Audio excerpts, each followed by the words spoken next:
Hi guys, welcome back to my channel. Marvel studios what if season 2ని release చేసింది. Already Disney plus హాట్స్టార్లో స్ట్రీమింగ్లో ఉంది.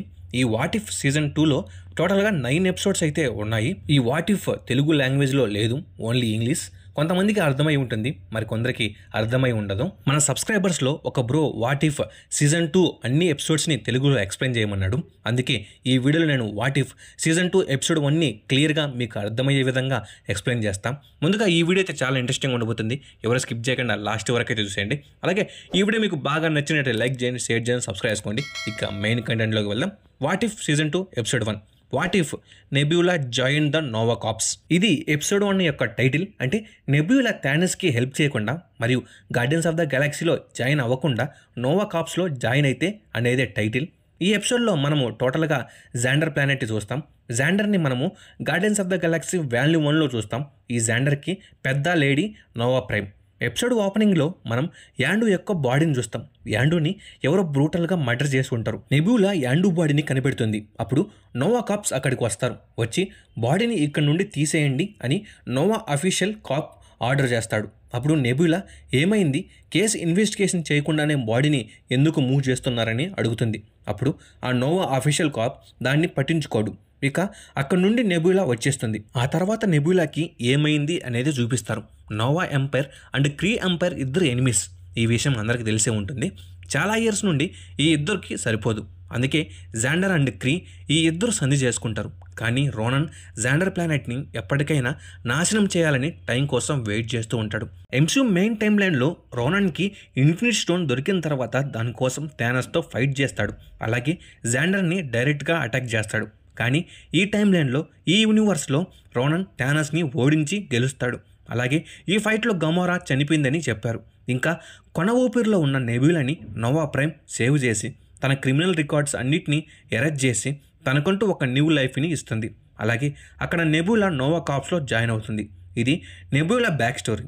అదే టైంలో రోనన్ తన ఫుల్ ఆర్మీతో జాండర్ ప్లానెట్ మీద అటాక్ చేయడానికి వస్తాడు. అప్పుడు జాండర్ వాళ్ళు తన ప్లానెట్ చుట్టూ ఒక సీల్ని ప్రొటెక్షన్ కోసం ఏర్పరచుకుంటారు.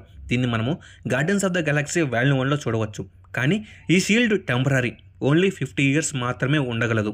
తర్వాత డ్యామేజ్ అవుతూ వస్తుంది. ఇలా జరుగుతుండగా జాండర్లో క్రైమ్ రేట్ అయితే పెరుగుతుంది. ఆ తర్వాత నెబ్యులా యాండు చనిపోయిన ప్లేస్కి అయితే వస్తుంది. అప్పుడు యాండు యొక్క యాక 6 వెపన్ నెబ్యులాకి చిక్కుతుంది. అక్కడ ఆ వెపన్ని నెబ్యులా తీసుకుంటుంది. అప్పుడు వెపన్లో చాలా డేటా అయితే ఉంటుంది.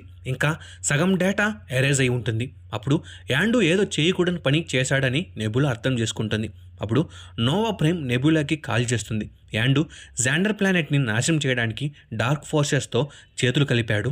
నైట్ ఫాల్ అయ్యే లోపల జాండర్ ప్లానెట్ మొత్తం నాశనం అవుతుంది. ఎలాగోలా చేసి నువ్వు ఆ మిగిలిన డేటాని తీసుకురావాలని నోవా ప్రైమ్ నెబ్యులాకి చెప్తుంది. అప్పుడు జాండర్లో అండర్గ్రౌండ్లో ఉన్న క్యాసినోకి వెళ్తుంది నెబ్యులా. అక్కడ హోవర్డ్ ది డక్ మరియు కార్గ్ని కలుస్తుంది.